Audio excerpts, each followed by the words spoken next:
Leia a Bíblia toda em um ano. 63 dias é hoje que já se passaram da leitura. Hoje é o dia 63 da leitura e nós finalizamos, no dia 62 o livro do Levítico, o terceiro livro do Pentateuco, dos 5 primeiros livros, atribuído a Moisés a leitura, a escritura, do livro. Agora estamos lendo Novo Testamento, Nova Aliança, a carta aos Hebreus. No capítulo 1 nós vamos ler e vamos até o capítulo 6. São pequenos capítulos e me acompanhe, abra sua Bíblia ou aonde você estiver, que você esteja escutando e meditando sobre essa palavra. Hebreus diz assim que Jesus Cristo é o Filho de Deus. Versículo 1 ele diz, por muito tempo Deus falou de várias vezes e diversas maneiras a nossos antepassados por meio dos profetas. Então a gente viu isso, que lá no passado, no antepassado, o próprio Moisés, que a gente estava lendo, acabamos de concluir o livro de Levítico, Deus falou através dos profetas. Mas, versículo 2, e agora, nesses últimos dias, ele está dizendo dessa nova aliança, ele falou por meio de quem?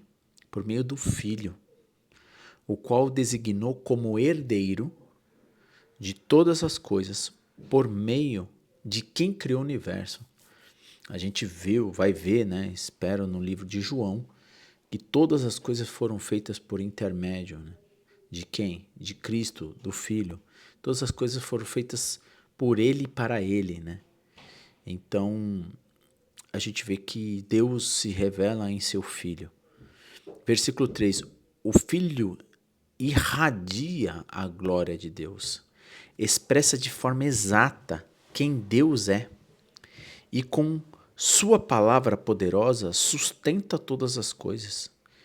Depois de nos purificar de nossos pecados, sentou-se no lugar de honra à direita do Deus majestoso no céu, o que revela que o Filho é muito superior aos anjos e o nome que ele herdou superior ao nome deles. Interessante, que Deus triunfou, através de Jesus Cristo. E ele está à destra do Pai, ele reina no seu trono. E depois que ele nos purificou dos nossos pecados, ele está à direita, lugar de honra, juntamente com Deus, no lugar no céu. Que Deus assim seja, Senhor, que o Senhor esteja, Jesus Cristo, junto com o Pai, e te agradecemos já por isso. Versículo 5, ele diz, continua, afirmando que, pois Deus nunca disse a nenhum anjo, você é meu filho. Hoje eu o gerei. Ou ainda, eu serei o seu pai, e ele será seu filho, meu filho. Quando ele trouxe o seu Filho Supremo ao mundo, disse que todos os anjos de Deus o adorem. Nós vimos que quando Jesus nasceu, os anjos foram adorar, quando Jesus nasceu em carne e osso. Então, olha que interessante. Ele continua no versículo 7. A respeito dos anjos, ele disse, ele envia os seus anjos como os ventos e seus servos como chamas de fogo.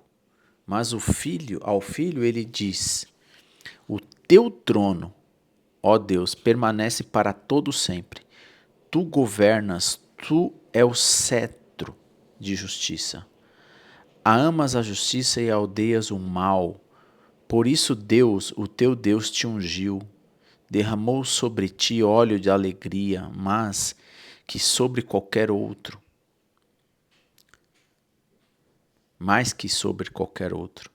E disse também, no princípio o Senhor lançastes o fundamento da terra, e com as tuas mãos formastes o céu. Eles deixarão de existir, mas tu permanecerás para sempre. Eles se desgastarão como roupa velha. Tu os desdobrarás como um manto e te desfarás deles como roupa velha. Tu, porém, és sempre o mesmo. Teus dias jamais terão fim. E ele nunca disse a nenhum de seus anjos: sente-se no lugar de honra à minha direita, até que eu humilhe seus inimigos e os ponham debaixo de seus pés.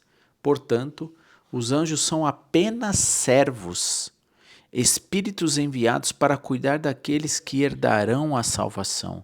Olha que lindo, né? Olha né, a criação divina de Deus a respeito do Espírito, né?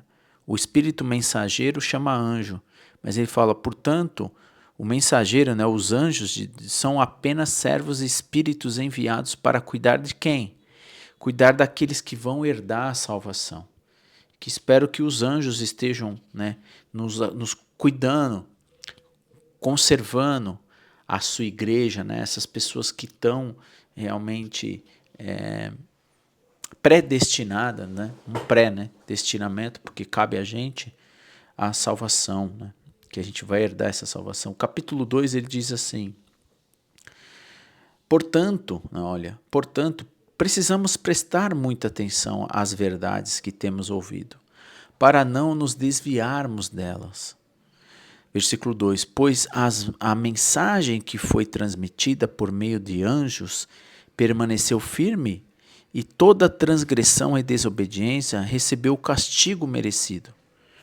E o que nos faz pensar que escaparemos se negligenciarmos essa grande salvação, anunciada primeiramente pelo Senhor e depois transmitida a nós por aqueles que o ouviram falar? E Deus confirmou a mensagem por meio de sinais, maravilhas e diversos milagres e também por dons do Espírito Santo conforme a sua vontade. Além disso, não são anjos que governarão o mundo futuro a que nos referirmos, porque em certo lugar alguém disse, quem é o simples mortal para que penses nele? Quem é o filho do homem para que com ele te importes? No entanto, por pouco tempo fizesses um pouco menor que os anjos e o coroasses de glória e honra. E tu destes autoridade sobre todas as coisas.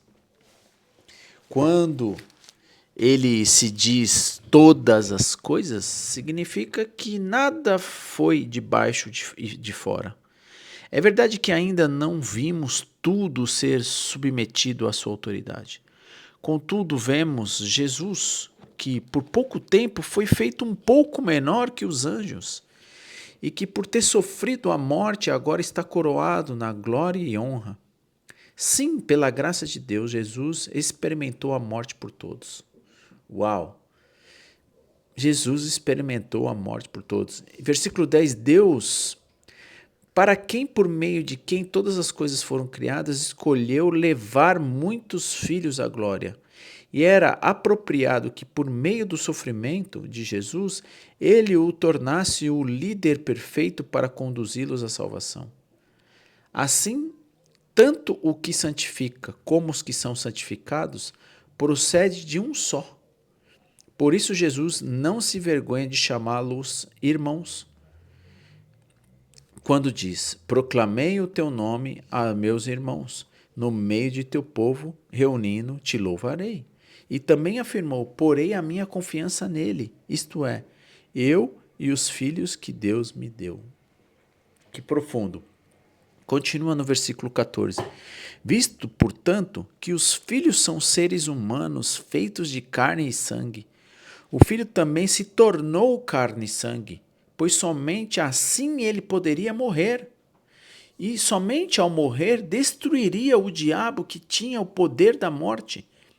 Só dessa maneira ele libertaria aqueles que durante toda a vida estiver escravizado por medo da morte. Também sabemos que o Filho não veio para ajudar os anjos, mas sim os descendentes de Abraão. Portanto, era necessário que ele se tornasse semelhante a seus irmãos em todos os aspectos, de modo que pudesse ser nosso misericordioso e fiel sumo sacerdote diante de Deus, e realizar o sacrifício que remove os pecados do povo, uma vez que ele próprio passou por sofrimento e tentação, é capaz de ajudar aqueles que são tentados. Capítulo 3. Portanto, irmãos santos que participam do chamado celestial, considerem atentamente a Jesus, que declaramos a ser apóstolos e sumo sacerdote, pois ele foi fiel àquele que o designou, assim como Moisés serviu fielmente quando lhe foi confiada toda a casa de Deus. Nós acabamos de ver isso, né, nas leituras de Levítico. Jesus, no entanto, é digno de muito mais honra que Moisés, assim como a pessoa que constrói uma casa merece mais elogio que a casa em si. Pois toda casa tem um construtor, mas Deus é o construtor de todas as coisas. Versículo 5. Por certo, Moisés foi fiel como servo na casa de Deus, e o seu trabalho ilustrou verdade que seria mais tarde reveladas. Mas Cristo, como filho, é o responsável por toda a casa de Deus. E nós somos a casa de Deus. E se nós mantivermos corajosos e firmes em nossa esperança gloriosa. Por isso o Espírito diz: hoje, se ouvirem a voz, não endureça o coração, como eles fizeram na rebelião, quando me puseram à prova no deserto. Ali os seus antepassados me tentaram e me puseram à prova. Apesar de terem visto os meus feitos durante 40 anos, por isso fiquei irado com aquela geração e disse: o seu coração sempre se desvia de mim. Vocês se recusam a andar em meus caminhos. Assim jurei em minha ira: jamais entrarão em meu descanso. Portanto, irmãos, cuidem para que nenhum de vocês tenha o coração perverso e incrédulo que os desviem do Deus vivo. Advirtam uns aos outros todos os dias, enquanto ainda é hoje, para que nenhum de vocês sejam enganados pelo pecado e fiquem endurecidos. Porque nos tornaremos participantes de Cristo e se de fato mantivermos firmes até o fim. A confiança que nele depositarmos no início. Lembre-se do que foi dito. Hoje, se ouvirem a sua voz, não endureça o coração como eles fizeram na rebelião. E quem foram os que rebelaram mesmo depois de terem ouvido? Não foram aqueles que saíram do Egito conduzidos por Moisés? E quem deixou Deus irado durante 40 anos? Não foi o povo que pecou e cujos corpos ficaram no deserto? A quem Deus se dirigiu quando jurou que jamais entraria em seu descanso? Não foi o povo que lhe desobedeceu? Vemos, portanto, que não puderam entrar no descanso por causa da sua incredulidade. Capítulo 4. Assim, uma vez que permanece a promessa de que entraremos no descanso de Deus, devemos ter cuidado para que nenhum de vocês pense que falhou, porque essas boas novas também não foram anunciadas como a eles, mas a mensagem de nada lhes vale, pois não receberam com fé e não se uniram àqueles que ouviram. Pois nós que cremos entramos em seu descanso. Quanto aos demais, Deus disse: assim jurei a minha ira. Jamais entrarão em meu descanso. Embora as suas obras estejam prontas desde a criação do mundo, sabemos que estão prontas por causa da passagem que menciona o sétimo dia. No sétimo dia, Deus descansou de todo o seu trabalho. Mas, em outra passagem, Deus disse: jamais entrarão em meu descanso. Portanto, o descanso está disponível para que alguns entrem nele. Mas o primeiro que ouviram essas boas novas não entrarão por causa da sua desobediência. Por isso Deus estabeleceu outra ocasião para que entrem em seu descanso. Essa ocasião é hoje. Ele anunciou isso por meio de Davi, por muito tempo depois, nas palavras já citadas. Hoje, se ouvirem a sua voz, não endureçam o coração. Por terceira vez, Hebreus está citando isso. Versículo 8. E se Josué lhes tivesse dado descanso, Deus não teria falado de outro ou dia de descanso por vir. Logo, ainda há descanso definitivo à espera do povo de Deus. Porque todos que entrarão no descanso de Deus descansam de seu trabalho. Não vejo a hora, Senhor, como Deus o fez após a criação do mundo. Portanto, esforcemo-nos para entrar nesse descanso, mas se desobedecermos, como no exemplo citado, cairemos. Versículo 2: pois a palavra de Deus é viva e poderosa, é mais cortante que qualquer espada de dois gumes, penetrando entre a alma e o espírito, entre a junta e a medula, e trazendo à luz até os pensamentos e os desejos mais íntimos. Nada em toda a criação está escondido de Deus. Tudo está descoberto e exposto diante de seus olhos. E é a Ele que prestaremos conta. Visto, portanto, que temos um grande sumo sacerdote, que entrou no céu, Jesus, o Filho de Deus, apeguemo-nos firmemente àquele em que cremos. Nosso sumo sacerdote entende nossas fraquezas, pois enfrentou as mesmas tentações que nós, mas nunca pecou. Assim, aproximemo-nos com toda a confiança do trono da graça, onde receberemos misericórdia e encontraremos graça para nos ajudar quando for preciso. Capítulo 5. Todo o sumo sacerdote é um homem escolhido para representar outras pessoas nas coisas referentes a Deus. Ele apresenta ofertas e sacrifícios pelo pecado e é capaz de tratar com bondade os ignorantes e os que se desviam, pois está sujeito às mesmas fraquezas. É por isso que precisa oferecer sacrifício pelos próprios pecados, bem como pelos pecados do povo. Ninguém assume essa posição de honra por si só. Ele deve ser chamado por Deus, como aconteceu com Arão. Por isso, Cristo não tomou para si a honra de sumo sacerdote, mas foi Deus que lhe concedeu essa honra, dizendo: você é meu filho, hoje eu o gerei. E outra passagem diz: você é o sacerdote para sempre, segundo a ordem de Melquisedeque. Enquanto Jesus esteve na terra, ofereceu orações e súplicas em alta voz, com lágrimas. Aqueles que podiam salvá-lo da morte, e suas orações foram ouvidas por causa da profunda devoção. Embora fosse filho que aprendeu a obediência por meio de seu sofrimento, com isso foi capacitado para ser o sumo sacerdote perfeito e tornou-se a fonte de salvação eterna para todos que lhe obedecem. E Deus designou sumo sacerdote segundo a ordem de Melquisedeque.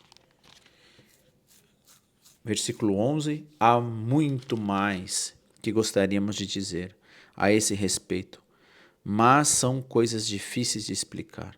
Sobretudo, por que vocês se tornaram displicentes acerca dos que ouvem?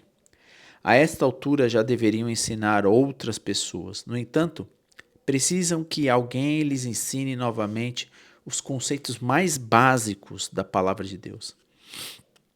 Ainda precisam de leite e não podem ingerir alimento sólido. Quem se alimenta de leite ainda é criança e não sabe o que é justo. O alimento sólido é para os adultos, que pela prática constante são capazes de distinguir certo e errado. Capítulo 6. Portanto, deixemos-nos de lado os ensinamentos básicos a respeito de Cristo e sigamos em frente, alcançando a maturidade em nosso entendimento. Certamente não precisamos lançar novamente os alicerces, ou seja, o arrependimento das obras mortas, a fé em Deus, o batismo, a imposição de mão, a ressurreição dos mortos e o julgamento eterno. Se Deus permitir, avançaremos para um maior entendimento, pois é impossível trazer de volta ao arrependimento aqueles que já foram iluminados, que já experimentaram as dádivas celestiais e se tornaram participantes do Espírito, que provaram a bondade da palavra de Deus e os poderes do mundo por vir, e que depois se desviaram. Sim, é impossível trazê-los de volta ao arrependimento, pois ao rejeitar o Filho de Deus, eles voltaram a pregá-lo lá na cruz, expondo-o à vergonha pública. Quando a terra absorve a chuva que cai, produz uma boa colheita para o lavrador. Recebe a bênção de Deus. Mas se a terra produz espinhos e ervas daninhas, para nada serve, sendo logo amaldiçoada e por fim queimada. Amados, embora estejamos falando dessa forma, na realidade, não cremos que se aplique a vocês. Temos certeza de que estão destinados às coisas melhores que pertencem à salvação, pois Deus não é injusto e não se esquecerá de como trabalharam arduamente para Ele e lhe demonstraram o seu amor ao cuidar do povo santo, como ainda fazem. Nosso desejo é que vocês continuem a mostrar essa mesma dedicação até o fim, para que tenham plena certeza de sua esperança. Assim não se tornarão displicentes, mas seguirão o exemplo daqueles que, por causa de sua fé e perseverança, herdarão as promessas. Considerem a promessa de Deus a Abraão. Uma vez que não havia ninguém superior por quem jurar, Deus jurou por si mesmo. Disse ele: certamente o abençoarei e multiplicarei grandemente seus descendentes. Então Abraão esperou com paciência e recebeu o que lhe fora prometido. Quando a pessoa faz o juramento, invoca alguém maior que ela. E sem dúvida o juramento implica uma obrigação. Deus também se comprometeu por meio de um juramento, para que os herdeiros da promessa tivessem plena convicção de que ele jamais mudaria de ideia. A promessa e o juramento não podem ser mudados, pois é impossível que Deus minta.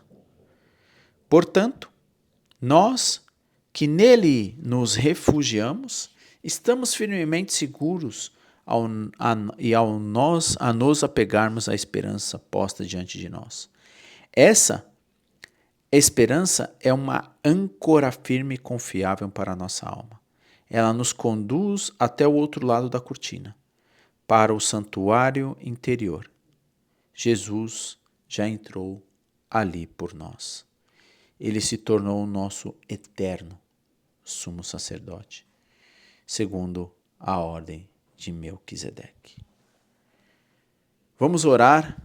Encerramos então a leitura de hoje ao livro, a carta aos Hebreus.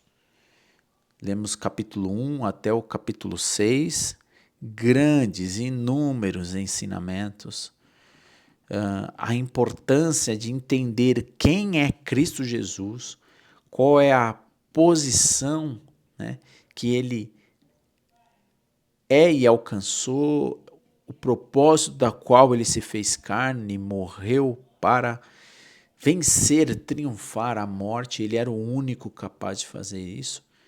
É a revelação do Pai e a importância de entender e confiar que Jesus é o sumo sacerdote eterno e que está à destra do Pai nas regiões celestiais, intercedendo por aqueles que alcançaram, né, e aceitaram esse amor de Deus. Deus, mais uma vez, estamos aqui na Tua presença, agradecidos eternamente pela palavra viva que nos conforta, nos dá fé e esperança. Tire qualquer pensamento que nos desvie disso e que a Tua palavra possa ser viva em nossos corações e nossas almas. Que o Teu Espírito esteja nos guiando, nos mantendo firmes nessas leituras diárias e cada vez mais internizarmos, Pai, interiorizarmos dentro de nós essas palavras vivas que jamais passarão. Obrigado por Cristo Jesus. Obrigado pelo Teu amor, pela Sua revelação nele. Ajude a termos fé e seguirmos caminhando juntamente com a Tua ajuda, Pai. Sermos filhos obedientes ao Senhor. Te agradecemos pedindo a Tua proteção, Teu livramento de qualquer mal no dia de hoje. Que o Senhor nos sustente a continuarmos amanhã, lendo as Suas Escrituras, no nome santo do Teu Filho Jesus. Amém. Deus te abençoe. E se você perdeu algum dia de leitura, você vai poder clicar aqui num card e ir na leitura do dia anterior, onde nós concluímos o livro de Levítico. E na descrição aqui está os 63 dias de leitura. Até aqui Deus nos abençoou e queremos estar debaixo, né, para seguirmos, avançarmos ao conhecimento pleno de Deus. Amanhã, na próxima leitura, né, nos 64 dias ainda do livro de Hebreus. E você pode acessar aqui na descrição toda a leitura desses 63 dias. Você vai ter uma playlist nesse canal. E você que quer receber as notificações do canal, é importante que você, então, aqui ao final da tela, se inscreva no canal e ative o sininho. Assim você vai poder receber todas as notificações quando nós subirmos um novo vídeo. Então deixe seus comentários aqui, compartilhe se você tem gostado com pessoas que você ama, a se juntar a nós na leitura. Assim também esse vídeo ele pode, né, ser indicado para mais pessoas. Que Deus te abençoe e nos vemos na próxima leitura, se Deus assim permitir.